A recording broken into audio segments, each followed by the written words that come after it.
क्या किसी को ऐसा भ्रम है कि धन से भगवत प्राप्ति होती है? क्या किसी को ऐसा भ्रम है कि पदार्थों से भगवत प्राप्ति होती है? भगवत प्राप्ति तो भगवान की चाह करने से होती है, और वो चाह प्रकट होती है नाम जप से। नाम जप के बिना भगवत प्राप्ति की चाह प्रकट नहीं होती। भगवान को कोई भोग चाहिए क्या? आज का सत्संग जो सुना हो तो उसमें था कि भगवान पूर्ण काम है, अचाह हैं, उनको कोई चाह नहीं है। भगवान के भक्त अचाह हो जाते हैं, जाए न चाहे कबों कुछ तुम संसाज सने। फिर भगवान में चाह कैसे होती? हम बड़े भाव से, प्यार से भगवान भगवान आप पाओ, तो भाव हमारा भगवान के पास गया और भगवान को भूख लग आई। भगवान को जो भूख लगती है वो काहे की? भाव का भूखा हूं मैं। भगवान कह रहे भाव का भूखा हूं मैं। तो भाव तो बिना पदार्थ के भी हो सकते हैं।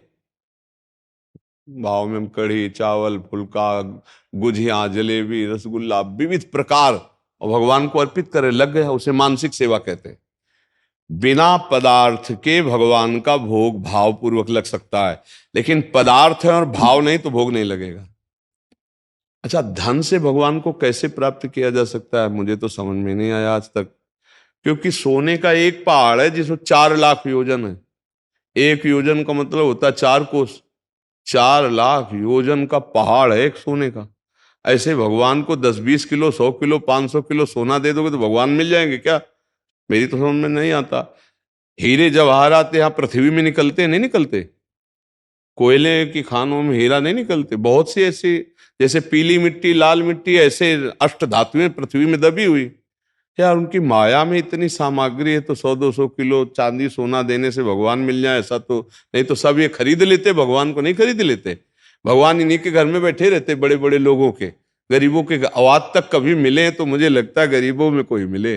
गरीब का मतलब जो दैन्य हो गया है और भगवान को अपना सर्वस्व मानता है। तो ये जो आपका प्रश्न कि धन ना होने पर, ये जो आपका प्रश्न सामग्री व्यवस्था ना होने पर, अब तीसरा शरीर आता है कि शरीर अस्वस्थ होने पर। तो राधा राधा बोलने में कोई परेशानी? जैसे शरीर अस्वस्थ होता तो दवा तो खाते ही हो। तो जासु नाम भव भेषज हरनि घोर त्रयशूल। जिसका नाम तीनों तापों का, दैहिक दैविक भौतिक तापों का नाश करता है, और जो भवरोग की अचूक औषधि है वो है भगवान का नाम। तो हम हरि हरि राम राम कृष्ण कृष्ण राधा राधा रट रहे, और इसी से भगवत प्राप्ति हो जाती है। तो हमें लगता है कि ऐसा भी ना निगेटिव सोचे कि शरीर बीमार हो गया तो भगवत प्राप्ति नहीं होगी। नहीं, जब पुत्र के बहाने नारायण बुला दिया उसको भगवत प्राप्ति हो गई, तो हम जानबूझकर नारायण नारायण पुकारेंगे नारायण को, तो हमें भगवत प्राप्ति नहीं हो जाएगी? क्यों भाई? तो ऐसा संशय तो ना करे कि भगवान करोड़पतियों के, भगवान पहलवानों के जिनका शरीर स्वस्थ होने को भगवान, या भगवान सुविधाओं के, नहीं, ऐसा नहीं है। भगवान प्रेमियों के, जिसने भगवान से प्रेम किया वो कोई भी हो, भगवान उनको प्राप्त हो गए। प्रेम प्रकट होता है नाम से, भजन से प्रेम प्रकट होता है। भजन नसेनी प्रेम की, जितना भजन करोगे उतना ही भगवान से अपनापन होने लगेगा। बारी मथे घृत होए बर सिकता ते बरु तेल, बिनु हरि भजन न भवतरी या सिद्धांत अपेल। अब हरि भजन में कौन सा पैसा लगता है हमें बताओ? भगवत प्राप्ति ही एक ऐसी बात है जिसमें एक पैसा नहीं लगता। जो पैसे से भगवत प्राप्ति की बात होती है उससे भगवत प्राप्ति हो ही नहीं सकती। ये भी बात ध्यान रखना। पहले अध्यात्म की शुद्ध बात आपको पैसे से नहीं मिलेगी, और पैसे से जो दी जाती है वो अध्यात्म की शुद्ध बात नहीं होती। तो इसमें भी ये बात खत्म हो गई कि भगवत प्राप्ति बिना पैसे के हो सकती है, क्योंकि भगवत प्राप्ति का साधन और भगवत प्राप्ति ये दोनों धन बल का त्याग करने से होती है। सुनेरी मैंने निर्बल के बल राम, अपबल तपबल और बाहुबल, चौथो बल है दाम। सूर किशोर कृपा ते सब बल हारे को हरिनाम। बढ़िया अवसर है, हारे हुए हो, ना तुम्हारे पास धन का गर्व है, ना शरीर का गर्व है, ना व्यवस्था का गर्व है, तो यही दरबार दीन को आदर रीति सदा चली आई। हे नाथ मुझ अधम को स्वीकार करो, राधा राधा राधा कृष्ण कृष्ण कृष्ण, भगवत प्राप्ति पक्का हो जाएगी। विश्वास करते हैं इस बात पर? कोई संशय? हाँ, राधा राधा।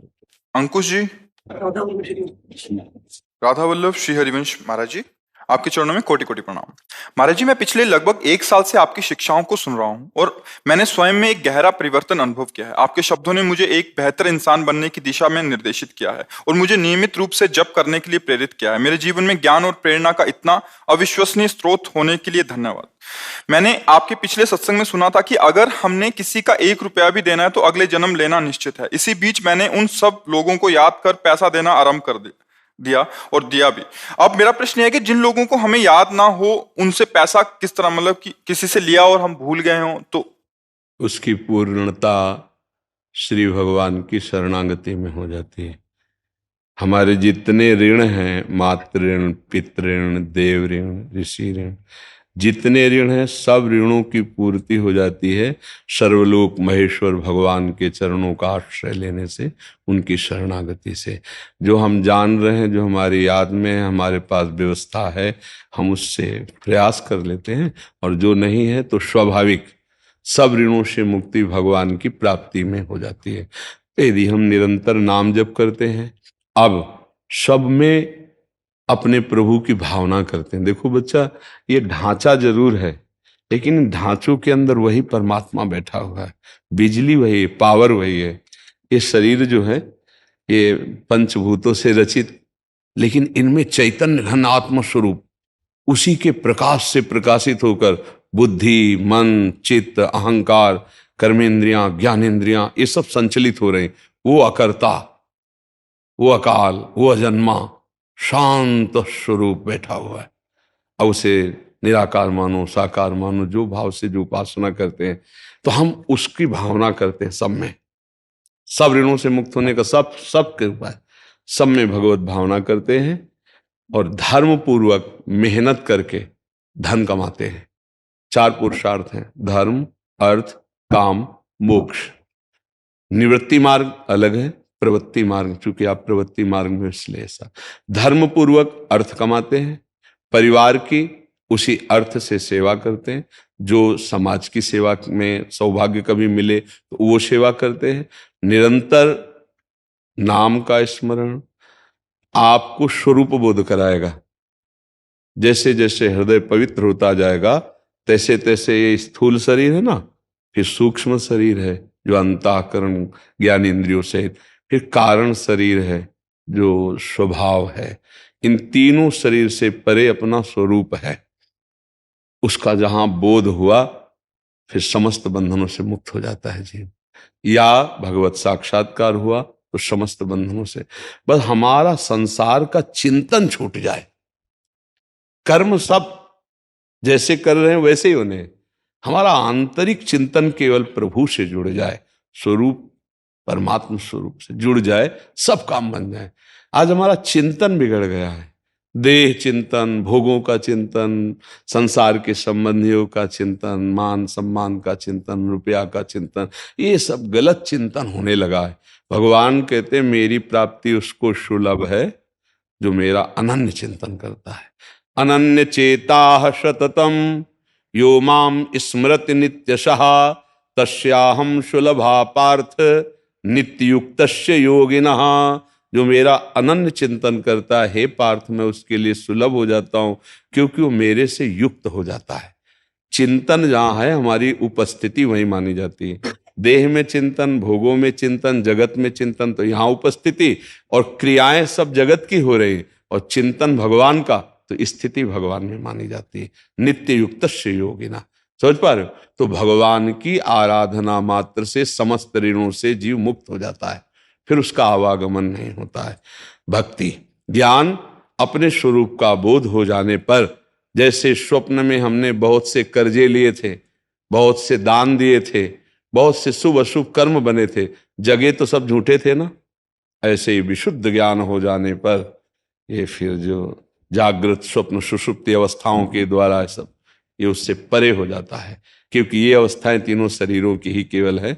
जागृत में स्थूल शरीर, स्वप्न में सूक्ष्म शरीर, कारण शरीर, सुषुप्ति अवस्था में, और जागृत स्वप्न सुषुप्ति स्थूल सूक्ष्म कारण तीनों से परे अपना स्वरूप है ये ज्ञान। और तीनों से परे श्री भगवान है, जो परे हैं वही सब में भरे हैं।